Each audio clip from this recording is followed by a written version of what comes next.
احترام ایک دیوار ہے جو محترم اور احترام کرنے والے کے درمیان کھڑی ہو جاتی ہے، جو قرب پیدا نہیں ہونے دیتی۔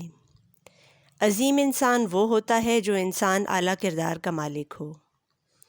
جہاں دکھ نہیں وہاں سکھ نہیں ہو سکتا۔ دکھ اور سکھ دو الگ چیزیں نہیں بلکہ ایک ہی سکے کے دو رخ ہیں۔ اگر تم کسی پر اثر ڈالنا چاہتے ہو کہ کوئی تمہاری بات توجہ سے سنے، کانوں سے نہیں بلکہ دل کے کانوں سے سنے، تو تم پر لازم ہے کہ پہلے تم ویسے بن جاؤ جیسے وہ لوگ ہیں جن پر تم نے اثر ڈالنا ہے۔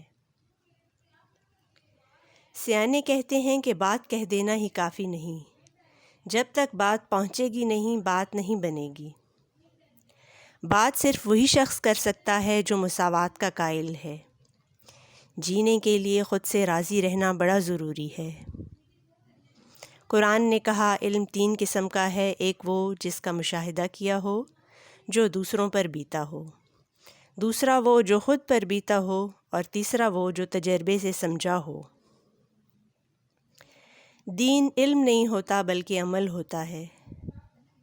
بات کو چھپاؤ نہیں، چھپی ہوئی باتوں کو لوگ ڈھونڈ لیتے ہیں، سامنے دھری کی طرف کوئی دھیان نہیں دیتا۔ چھپانا مقصود ہو تو سامنے دھرو۔